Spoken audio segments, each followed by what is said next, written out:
Thanks for joining us this Saturday morning. I'm Jamie Mays. Here's a look at today's top stories.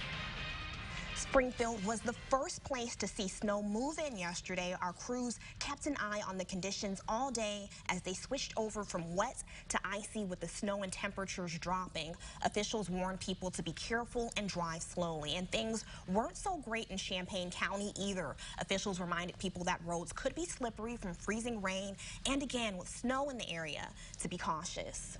And new this morning, Illinois State Police are investigating after a correctional officer was accused of sexual misconduct involving a female inmate.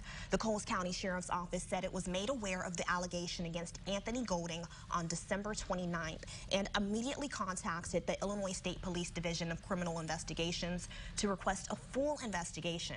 Golding was placed on administrative leave. The Coles County State's attorney put out an arrest warrant for Golding for 2 counts of custodial sexual misconduct. Golding was taken into custody December 31st by Illinois State Police and transported to another county's detention center. The investigation is ongoing. Firefighters in Homer responded to calls about a train engine catching on fire. They were called to County Roads 1050 North and 2400 East. Firefighters say a buildup in smoke caused the engine to stop.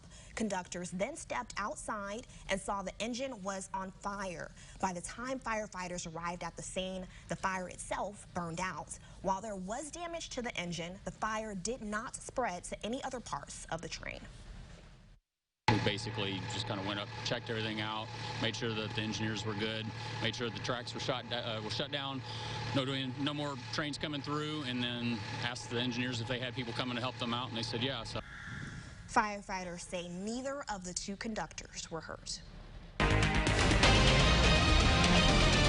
It's 8:03, time for weather on the 3s this morning. Here's a look at Bloomington. Look at all that ice and the trees there in downtown, the low fog and some mist coming down there. That will add some light ice accumulation in spots that is still seeing temperatures below freezing here. We're at 29 in Bloomington, 28 in Pontiac, 28 out in Jacksonville. Some of those spots are where we're seeing that extra light glaze. Not enough to cause any problems, but just adding a little bit here. Champaign 32, it's 33 in Mattoon, and so not really concerned much else. Winds are overall calm this morning, too. Yesterday, those gusty winds helped to cause some damage to trees and power lines out there. Thankfully, crews have worked hard overnight. Most spots are clear. We'll have more updates on power outages later on in the show. I will say this. You'll see these low clouds and fog that's in place here across central Illinois. Cloud cover will stay throughout the day, but radar cannot pick up some of that low mist that we're seeing in spots.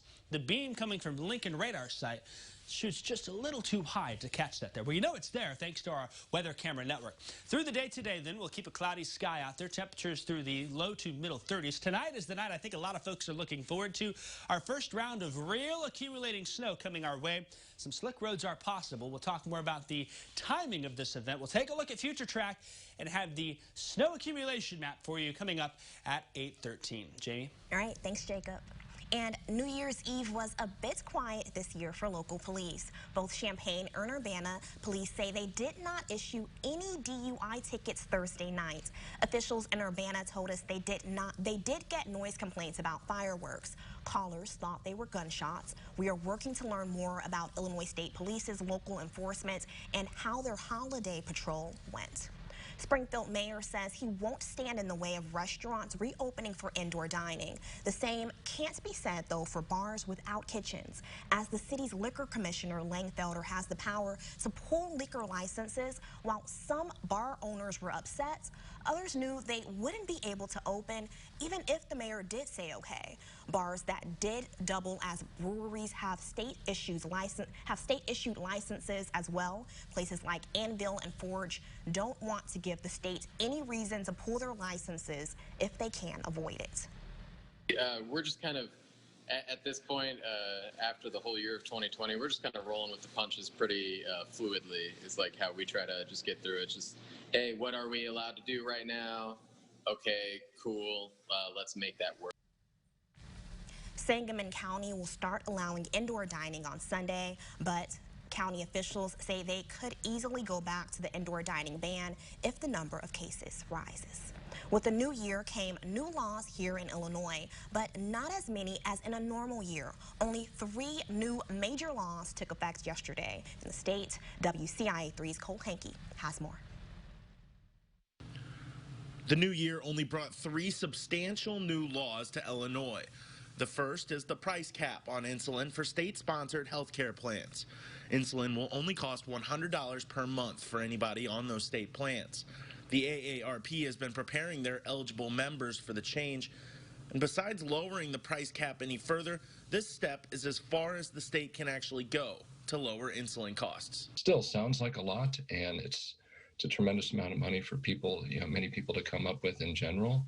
But that is a significant reduction from what many people across the state of Illinois, in fact, many people across the state of the nation have been paying for their insulin. Another new law will help protect sexual assault survivors from their abusers.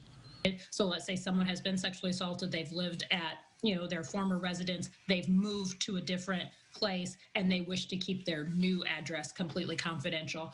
The Attorney General's office will file a fake address for survivors and forward any case information to the survivor's actual address without making it public information. And if you're someone who's been stalked, if you're someone who's been sexually assaulted, especially in your own home, there's a real fear of your own safety that goes with that. And so I think this expansion really helps victims of sexual assault and stalking in a way that they were not previously included.